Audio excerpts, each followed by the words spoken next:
In Mishigasha village of Masvingo North District, peace lives in the rustling trees and the routine of community life.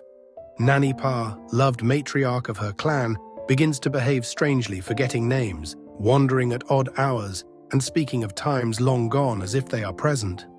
Nanny Pa, once the vibrant heart of the village, now lives quietly with her memories. Widowed, with her children scattered in urban centers, she's held up by her neighbors, women who call her sister, and men who greet her with bows of respect. Her hands still remember the rhythm of grinding millet, but her mind slips away like river mist. Villagers notice small things. Nanny Pa forgetting the name of her favorite cow or greeting a child she already greeted moments ago. One morning, she's found wandering the Mishigasha forest, her voice calling out to someone who isn't there. Memory is not a line. It is a drumbeat, sometimes skipping, sometimes echoing. Villagers were left dumbfounded, with some talking ill about her. The villagers sent for Nanny Pa's long and estranged son, who lived in Harare. The son returns, the language between words. Joel arrives from Harar, burdened by guilt, wearing city clothes and uncertainty. The hut is smaller than he remembers, and so is his mother. When she sees him, she mistakes him for her late husband and asks how the maize crop is doing. Joel is stunned, hollowed out by the realization that the woman who raised him can't place him. The neighbors gently guide him. One brings photos, another shows him the clay pot Nanny Pa made with her name scratched into the side. Joel slowly learns that memory isn't just in the mind. It lives in song, gesture, and love repeated over time. You may be forgotten by name, but never by the heart. The circle remembers. With Joel's presence, Nanny Pa begins to glow in short bursts, singing fragments of lullabies, reaching for his hand. They sit by the fire together, sometimes speaking, sometimes just breathing. Joel decides to stay longer than planned. The village hosts a small celebration, not for healing, but for love. Children recite poems, neighbors offer stories. Joel promises to bring her to Harare, but she gently resists, choosing to stay where her memories feel most alive. Even as the mind forgets, love remembers. Whispers in the shadows. What starts as confusion turns into fear. Some villagers murmur of witchcraft. Perhaps Nanny Pa's rituals are catching up to her? Joel, unsure and lost in this tangled web of cultural beliefs and loyalty, begins to drift. He watches his mother with suspicion and heartbreak. The journey to Choto, the herbalist. Word of Nanny Pa's illness and behavior spreads like fire through reed roofs. Whispers turn into accusations. Some say her spirit is wandering, others claim witchcraft is backfiring. Joel, overwhelmed and desperate, listens to the villagers, and urged by neighbors, Joel escorts his mother to herbalist Choto, hoping for answers. The hut smells of incense and mystery, lined with bottles of herbs and markings on the wall. Nanny Pa is subjected to rituals meant to remove evil. But instead, her confusion intensifies. She screams, forgets Joel's name, and begins repeating fragments of songs from her childhood. The visit is traumatic. Choto's rituals are elaborate and noisy, but Nanny Pa only grows more frightened and erratic. Joel watches, broken, as the woman he knew slips deeper into a haze. The herbalist declares her possessed. Joel, once skeptical of city medicine, begins to reconsider everything. Joel's faith in the old ways shatters as he holds his trembling mother. The awakening between spirits and science. From a nearby village, Maya, a mental health nurse, hears the rumors.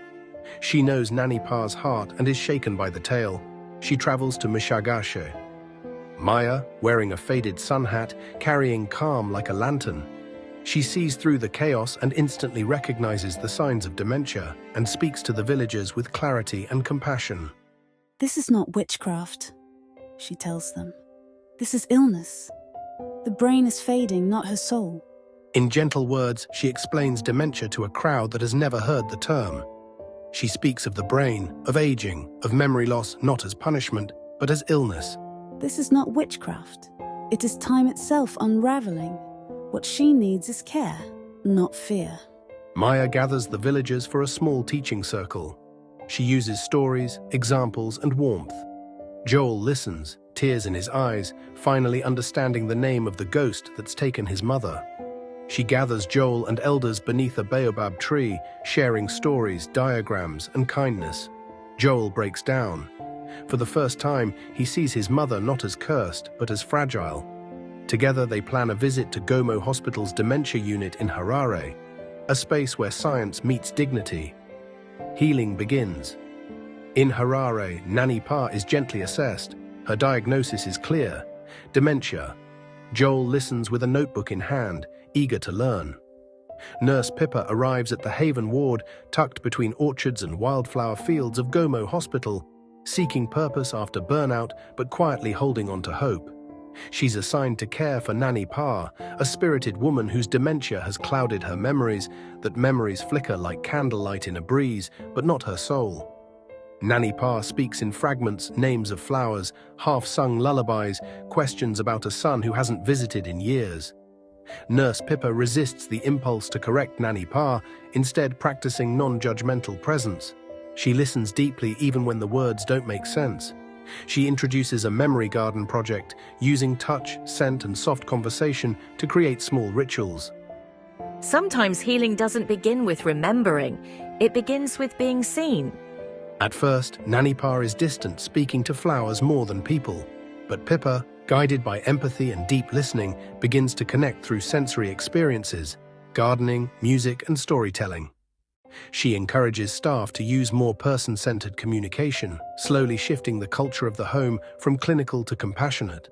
One day, Nani Pa mistakes Nurse Pippa for her son Joel, whom she hasn't seen in years when her memory was still vibrant but was present on the ward. Pippa gently navigates the confusion, documenting Nani Pa's fragmented stories to piece together her past. She discussed with Joel, who appears lost and reluctant, but through observing Pippa's care, he begins to understand his mother not just as someone with dementia, but as someone still fully worthy of love. Together, Pippa and Joel plant a section of the orchard with Nani Pa, naming each tree after one of her memories. As the season turns, so does Joel's heart. He forgives old wounds, and Nani Pa, while not cured, experiences lucid moments filled with joy and emotional healing. Through Nurse Pippa's example, Joel begins to mimic her approach, speaking slowly, validating feelings, and not chasing facts. Pippa doesn't push. Instead, she invites Joel to join one of the garden walks. Gradually, he sees Nani Pa not as lost, but layered, alive in sensation and emotion. One afternoon, Nani Pa hums a tune Joel remembers from childhood.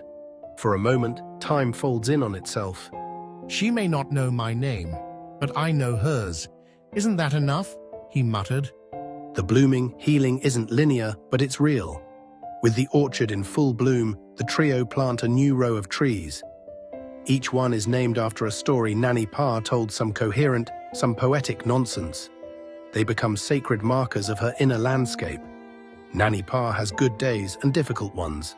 But the culture at the Haven changes, staff embraces compassionate communication, families linger longer. Pippa documents the experience for her research, calling it Relational Healing in Dementia Care. You don't need all your memories to feel love. That's the one that lives in the body. The ripple of awareness. Nani Pa lives quietly now in Joel's care. The village holds regular health talks. Maya returns every season. What began as fear turns into empowerment. And Joel, once aloof, becomes an advocate. He returns to Mishigash with leaflets, posters, and voice recordings of doctors explaining dementia in local dialects. Soon, village murals replace witchcraft warnings with messages of hope and brain health. Dementia is a progressive syndrome caused by damage to brain cells, leading to a decline in cognitive functions such as memory, reasoning, language, and behavior.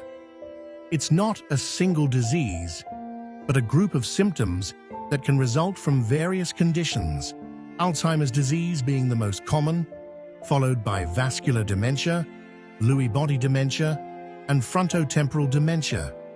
Dementia features memory loss, especially short-term, difficulty with communication and reasoning, disorientation in time and place, mood and personality changes, loss of ability to perform daily tasks. It's important to note that dementia is not a normal part of aging. though age is the strongest known risk factor. We should always support individuals who live with dementia with love and compassionate. Be non-judgmental and exercise active listening. Thank you for watching and listening. Please like, share, and subscribe for more stories.